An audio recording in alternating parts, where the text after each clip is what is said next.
Hi everyone, 12th Maths exercise 1.1 செகண்டில் third sum cofactors உள்ள science எழுதிங்க.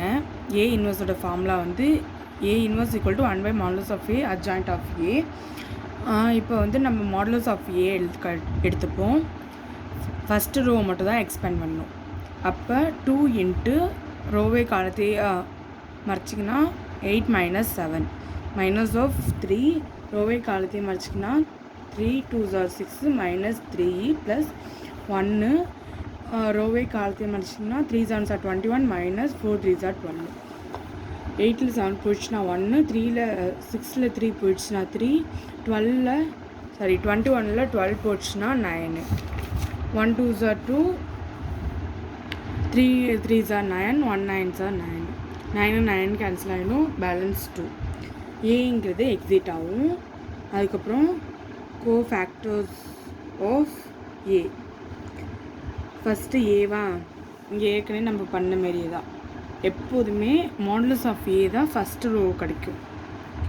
அப்போ 8 minus 7 minus 6 minus 3 plus 21 minus 12. அப்புறம் மைனஸ் இந்த ரோவை காலத்தையும் மறைச்சிங்கன்னா 6 minus 7 ப்ளஸ்ஸு ரோவையும் காலத்தையும் மறைச்சிங்கன்னா 4 minus 3 மைனஸ் ஆஃப் ரோவையும் காலத்தையும் மறைச்சிங்கன்னா 14 minus 9 ப்ளஸ்ஸு இந்த ரோவையும் காலத்தையும் மறைச்சிங்கன்னா 3 minus 4 மைனஸ் ரோவையும் இந்த காலத்தையும் மறைச்சிங்கன்னா 2 minus 3 ரோவையும் காலத்தையும் மறைச்சிங்கன்னா 8 minus 9. இப்போ இதை சால்வ் பண்ணி போட்டுக்க வேண்டியதான்.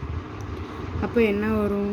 1 minus 3 9 1 1 minus 5 1 1 minus 1.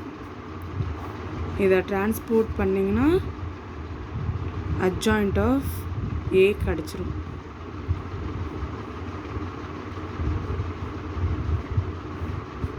ஒரு வாட்டிக்கு 2 வாட்டி இந்த வீடியோவை பார்த்தா உங்களுக்கு ஈஸியாக புரியும். அதுக்கப்புறம் நம்ம மாடுலஸ் ஆஃப் ஏ இன்வர்ஸில் போய் அப்ளை பண்ண வேண்டியதான். 1 by modulus of A. Modulus of ஏங்கிறது 2 போட்டுட்டு adjoint of A 1 1 1 minus 3 1 1 9 minus 5 minus 1. அவ்வளோதான். தேங்க்யூ.